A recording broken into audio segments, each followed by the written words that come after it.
불과 18년 만에 인구가 고령 인구가 2배가 그런 속도와 마찬가지로 그럼 치매 환자 수도 늘어날 거란 말이에요. 예. 모텔로 지어진 건물이 요양시설로 이게 허가를 해주는 그런 어처구니 없는 일까지 이제 실버타운은 그냥 인식으로 아프신 분들이 가는 게 아니라 좀 보증금이 3억 6천에 전리비가 189만 원. 이렇게 많이 시설들이 생긴다는 건 이게 일종의 이것도 역시 비즈니스 사업으로 발전하는 세상의 모든 이슈를 돈으로 푼다. 이슈토크 전. 최근 한 요양병원의 화재 사건으로 또 한 번 우리는 가슴 아픈 현실과 마주했습니다. 고령화 사회, 그리고 부족한 대한민국의 노인 복지의 현 주소. 보다 근본적인 대안은 없는 걸까요? 그러니까 우리나라 인구들의 고령화 속도가 세계적으로도 상당히 빠르다면서요? LTE가 정말 빠르거든요. 네. 우리나라가. 그만큼 빠른 게 바로 이 고령화 진행 속도라는 거예요. LTE급 빠른 속도다. 그거. 그렇죠. 고령 인구의 비중이 전체 인구에서 차지하는 비중이 네. 지금은 7% 정도인데 아, 이게 14%가 되는데 2배로 늘어났는데 걸린 기간을 비교해 보면요. 프랑스 같은 경우는 이미 14%가 됐다는 얘기인데 예. 115년이 걸렸고요. 미국이 73년, 일본이 24년 걸렸는데 우리나라는 2000년에 이제 7% 비중을 넘어섰고 이게 2018년, 4년 뒤면 14%에 도달합니다. 아. 그러면 불과 18년 만에 고령 인구가 2배가 비중이. 65세 노인의 가장 특징으로 이제 두 가지는 돈이 없고 외롭다. 우리나라 노인들의 특징은 예, 그렇게 예. 볼 수 있습니다. 왜냐하면 지금 65세 이상 노인들은 15년 전에 그 IMF를 지나면서 그렇군요. 그때 가지고 있던 자산의 상당 부분을 잃었던 지금 인식이 바뀌면서 장남이 예전에는 이제 부모가 돈이 없으면 장남이 이제 부양을 하는 그런 모셨죠. 의식이 예. 굉장히 강했는데 지금은 장남이 모셔야 된다라는 그 인식이 이제 희박해지고 실제로도 2002년 기준으로 24.4%가 장남이 모셨는데 지금은 10.6%로 이렇게 급감을 했습니다. 그래서 자기가 자기 스스로를 부양해야 되는 노인이 44.3%였는데 예. 이게 48.5%. 그러니까 2명 중에 1명이 자기 스스로를 부양해야 되는.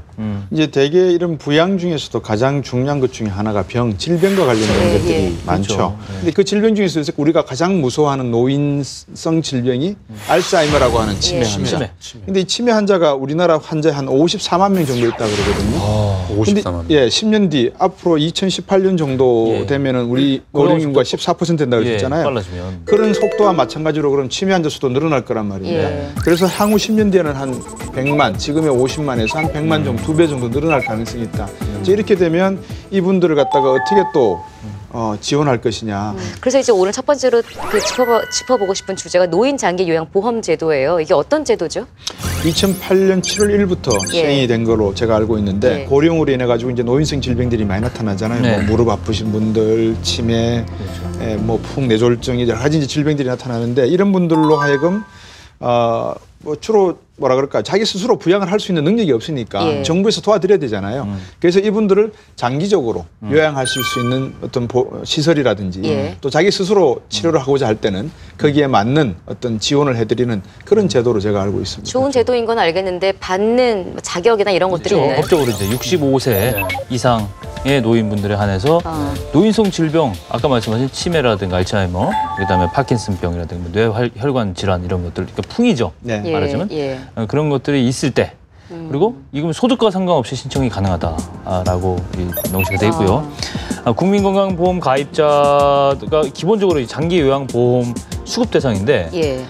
우리가 지금 내고 있는 건강보험료가 있잖아요. 쉽게 네. 말하면 그중에서 6.55%가 이 장기 요양 보험료로 이게 미리 예산이- 내고 있는 거군요. 그렇죠. 이제 고령화가 심각해지면 또 2% 비율도 이제도 늘어날 수밖에 없는 불가피하게 그런 것도 있죠. 젊은 당연히. 사람들이 더 많은 또 세금을 그렇죠. 내야 되는 신청 방법은 어떻습니까? 어쨌거나 대상이 되시는 분들은 궁금하실 텐데요, 장 변호사님. 국민건강보험공단에다가 신청을 하는데요. 장기 요양 인정 신청서라는 걸 제출합니다. 이 신청서를 제출하면 네. 의사나 한의사에 소견서를 붙여서 제출하면 그 공단에서 직원이 나와서 조사를 합니다. 그래서 건강 상태가 어떤지 또 일상생활에 지장이 있을 정도로 건강이 안 좋은지 이걸 보고 네. 등급판정위원회에다 회부를 합니다. 그래서 6개월 이상 혼자 단독으로 생활하기가 어렵다. 이런 기준에 의해서 그 판정을 하게 됩니다. 예. 등급을 매기신다 그랬잖아요. 등급 판정은 어떻게 이루어지는 거예요? 그러니까 단지 이렇게 몸이 아프다, 이런 병이 있다, 이런 걸로 판정이 될 수는 없고 이 심신의 기능에 따라서 일상생활에서 장기 요양이 얼마나 필요한지를 이 지표화한 게 있어요. 이걸 이제 지금 3개 등급으로 나눴는데 이거를 5개 등급으로 또 나눠서 한다고 합니다. 등급 판정을 받고 나면 실질적으로 구체적으로 어떤 지원들을 받게 되는 거죠? 그러니까 장기 요양 급여를 받게 되는데요. 예. 장기 요양 급여는 이제 세 가지가 있습니다. 하나는 재가 급여, 하나는 예. 시설 급여, 나머지 하나가 이제 가족 요양비 이렇게 재가 나눌 수 급여란 있는데 집에서 있는 거고. 재가라는 그렇죠. 집에 있으면은 그 방문 요양 보호사가 집으로 와서 아하. 이렇게 보살펴 주는 것입니다.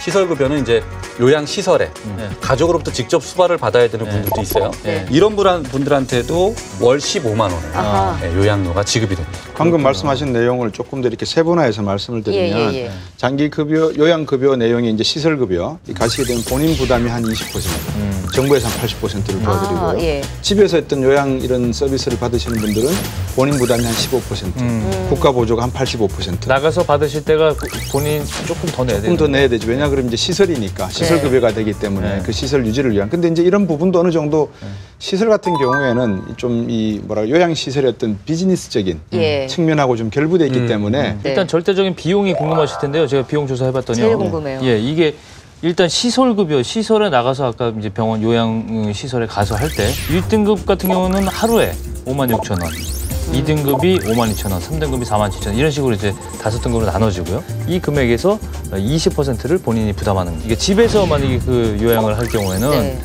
한 달 1등급 같은 경우는 118만 원, 2등급은 104만 원, 3등급은 96만 원 이런 식으로 차등해서 지급이 된 월 단위로 되게 됩니다. 요양시설과 병원은 어떤 차이가 있는 거예요? 말 그대로 이제 요양할 수 있는 시설이고요. 하나는 요양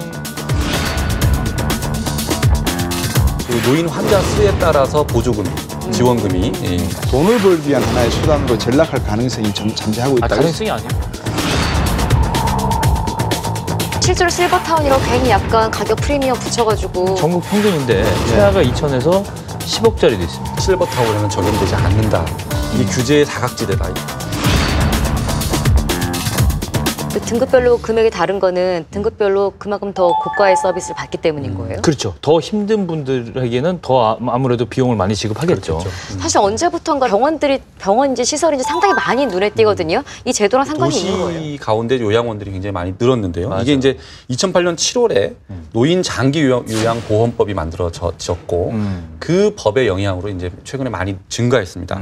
이제 어떤 차이가 있냐면 그 종전법은 노인복지법이라는 법에서 규율을 했는데 그 법에 의해서 그 노인 요양시설에 들어가려면 생활보호 대상자에 대해서만 개정된 노인 장기 요양보험법에 의하면 거동이 불편하거나 중증 질환이 있는 분들 중에서 그 등급판정위원회 아까 이제 등급 판정을 거쳐서 그 거치기만 하면 기초생활수급자가 아니더라도 이 시설에 들어가실 수 있는 그렇게 이제 제도가 바뀐 겁니다. 그때부터 이 시설들이 이제 생겨나기 시작했어요. 당시에는 이게 535개 민간기관이죠.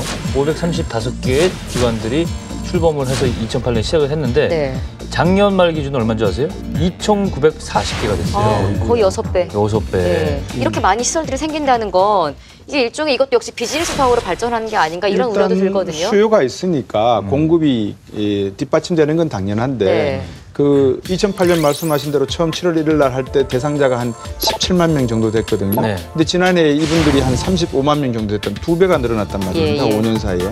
노인 한 분당 한 달에 한 100만 원 정도 정부가 보조금이 들어가니까 한 병동에 보통 한 요양시설에 한 100분 정도 모신다 그러면 그 금액만 해도 어딥니까? 돈을 벌기 위한 하나의 수단으로 전락할 가능성이 잔재하고 있다. 2004년 말까지 요양시설이 한 곳도 없는 그런 시군구가 전국에 31곳이나 됐었습니다. 근데 이제 단시간에 시설이 많이 늘어났죠.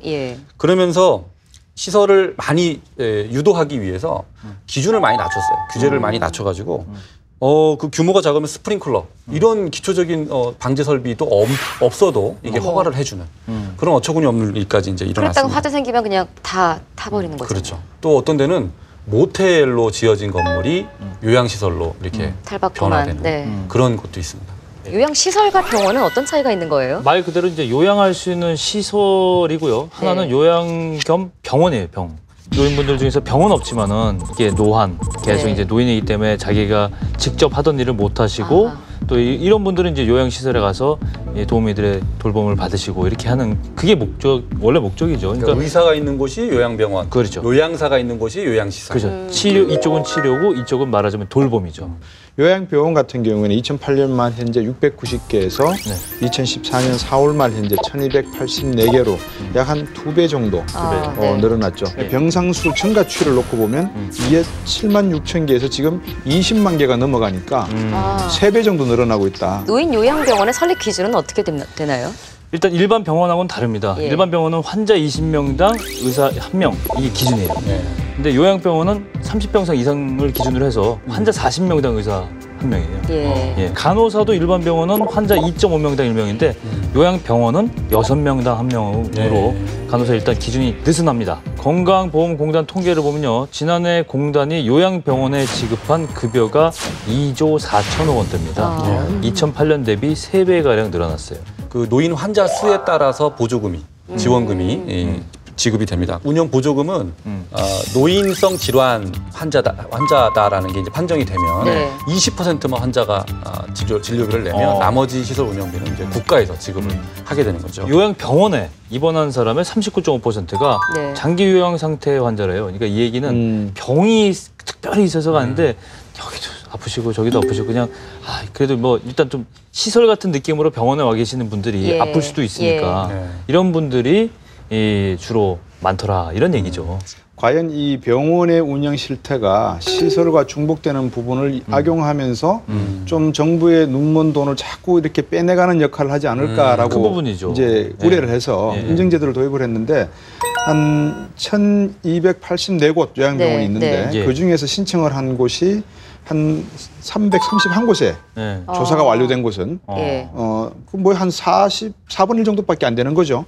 나머지 921곳은 아직 심사도 못 받은 상태다. 그러니까 그만큼 이 정부도 정부고 병원도 병원이고 완전히 모랄 해자드적인 상태에 지금 빠져 있는 상태다. 이런. 그럼 빨리 좀 뭐 인증해서 네. 인정할 곳은 인정하고 아닌 곳은 떨고 내고 이러면 되지 않느냐라고 생각을 처음에 했었는데 네. 자세히 보니까 이게 재밌는 것이요. 병원 한국당 인증 비용이라는 게 그 절차가 있잖아요. 거기 들어가는 게 820만 원이던데요. 또 돈 문제군요. 네. 근데 이거를 정부가 지원을 해줘야지. 왜냐하면 정부가 인증을 해주기로 했으니까 인증해야 되는 비용은 정부가 돼야 되는데 예. 정부에선 이걸 지불할 예산과 관련된 진행이 안 되고 있는 거예요. 아, 그러면 정부가 인증을 하겠다고 해놓고서 인증 비용을 안 대주니까 인증제도는 미뤄지는 거지. 그러면 병원들은 인증을 받는 병원과 받지 못한 병원들이 판결이 안 나고 그냥 계속 홀드된 상태가. 그래도 지원은 받을 거 아니에요. 그렇죠. 그러니까 지금 돈 새는 곳이 두 군데가 있을 것 같아요. 포인트가 하나는 이 시설에 들어갈 수 있는지를 판정하는 그 등급 판정을 하는 단계. 그렇죠. 이게 부실하면은 필요가 없는 노인들한테 이제 혜택을 주는 그렇죠. 부작용이 있을 수 있고 두 근데 번째는 빡세게 이제 하면 또 그렇잖아요. 그죠? 그렇더라도 정확하게 해야죠. 그다음에 병원의 등급을 또 판정하는 인증 예. 단계. 여기서 또 그러네요. 돈이 새는 포인트가 될 수 있겠어요. 7월부터 임플란트 시술을 반값에 받을 수 있다는 게 어떤 국민 의미입니까? 건강보험에서 50%를 이제 지원해 줍니다. 90만 원이 최저가입니다. 종합병원에 가면 뭐 400만 원까지도 가고. 사실 숨길 수 없는 사실이고. 시술하는 선생님, 의사 선생님에 따라서 가격이 변한다라는 얘기를 해요. 회사별로 틀리지만 한 5만 원에서 6만 원대 편차, 2만 원대 편차 이게 네. 어느 게 가장 가격적인 측면에서 비중이 높은 겁니다. 노인 시설이 있었고 병원이 있었고요. 요양병원이 있었고요. 또 하나가 이제 실버타운인데 왠지 실버타운은 그냥 인식으로 아프신 분들이 가는 게 아니라 좀 오히려 여유 있는 분들이 이제 간다 이런 생각들이 드는데 실버타운의 차이점은 어떻게 얘기할 수 있을까요? 보통 우리가 이제 노인분들 보면 머리가 이제 희끗희끗해진다 이걸 갖다 이제 실버 헤어라 그런 표현을 쓰잖아요. 그러니까 이제 연세가 드셨다. 그래서 그분들이 사시는 마을을 실버타운이라고 했는데 네. 60세, 만 60세가 되신 분들이 들어가시거나 후보 중에서 60대 되신 분들이 들어가는데 여기에 부과되는 비용들은 전부 다 본인 스스로 부담하시는 겁니다. 그러니까 정부에서 보조되는 건 아무것도 없는 그렇죠. 그런 셈이죠. 이게 비용이 만만치가 않아요. 그렇겠죠. 비용이 보통 이 편의시설이 주변에 위치해 있기 때문에 아주 좋은 입지가 좋은 데다 만들기 예, 때문에 그렇겠죠. 보증금이 최하가 지금 전국 평균인데 최하가 2천에서 10억짜리도 있습니다. 예? 보증금이. 그다음에 서울에 있는 아주 유명한 그 실버타운인데 여기 같은 3억 6천짜리 24평인데 보증금이 3억 6천에 관리비가 189만 원. 관리비가 근데 또 한 군데는 보증금 9억 2천에 제가 조사한 건데 198만 원 월 임대료. 관리비죠. 서비스를 해줄 거 아니에요. 그 관리비죠. 예. 예. 그러면 이제 청소를 매일 해주는 것도 있고 주의해 주는 것도 있고. 예. 앞에서는 노인 요양시설에 대해서 얘기했는데 네. 이거는 노인 요양시설이 아니고 실버타운 노인 복지시설인데 겉에서 보기에는 그냥 아파트처럼 공동주택에서 사는 거잖아요. 복지시설, 예. 그런데 이 문제가 이 아파트 같은 공동주택 같은 데 적용되는 규제가 이 노인 복지시설인 실버타운에는 적용되지 않는다. 이 규제의 사각지대다 이렇게 네, 이게 이제 문제입니다. 그래서 공동주택 같은 경우에는 예. 우리가 아파트의 관리비나 이런 규제가 있어도 지금 굉장히 문제잖아요. 네? 지금 있어도 문제. 근데 이제 그 주민이 감사 청구나 아니면 관리비 뭐 어떻게 사용 내역 같은 거를 보자 그러면은 보여줘야 되는 거예요. 그렇죠. 의무가 예, 있어요. 맞아요. 그런데 이제 이 실버타운 같은 경우에는 그런 규제를 받지 않기 때문에 관리비가 어떻게 사용되고 있는지 이런 것들을 감시 감독할 수 있는 장치가 그 말이 없으니까 돼요? 이게 문제예요. 노인분들을 위해서 주택업체, 시공업체에서 예. 좀 빨리 이런 거를 느슨하게 해줄 테니 많이 만들어라고 그렇죠. 했는데 이게 오히려 그 나쁜 결과를 초래하는 그런 측면이 부정적인 측면이에요. 그러니까 모든 게 그죠? 악용하는 사람들이 진짜 문제인 것 같아요. 분명히 있을 거예요 그런 사람들. 실제로 실버타운이라고 괜히 약간 가격 프리미엄 붙여가지고 문제들도 많이 발생했잖아요. 이 분양하는 과정에서 골프장 그 입주자들을 위해서 골프장을 만들겠다. 예. 이 뒤에 탁 그림도 그려놓고 했는데 이걸 지키지 않아서 결국은 9억 원짜리 배상에 손해보상 소송에 붙어서 그런 적이 있었고요. 관리비만 내면 물리치료를 정기적으로 받을 수 있다. 이걸 이제 입주 조건으로 내걸었던 곳이 있었는데 거기 이제 그 물리치료사 의사분이 계셨던 모양이에요. 그분이 이제 2년도 안 돼서 그만두셨대요. 그다음에 후임 의사가 없어서 그 서비스는 못 하게 되는 거지. 뭐 그런 거. 이런저런 이유로 해서 서비스 부실로 인해서 상당히 입주민들하고 이 주택 건설업체, 시공업체들하고 이제 마찰이. 이 노인들 돈 뺏겨 먹는 거잖아요. 그렇죠. 비즈니스 돈 빼앗아 하는 거예요, 그냥 비즈니스. 이거는. 예. 이거는 국가 예산 문제하고 관계없이 이 노인분들에 대한 보호 차원에서 다 거론돼야 될 문제죠. 고령화 사회 체감이 가십니까? 고령화 시대의 숙제 더 이상 남의 일이 아닙니다. 대한민국의 노인들 어디로 가야 될까요?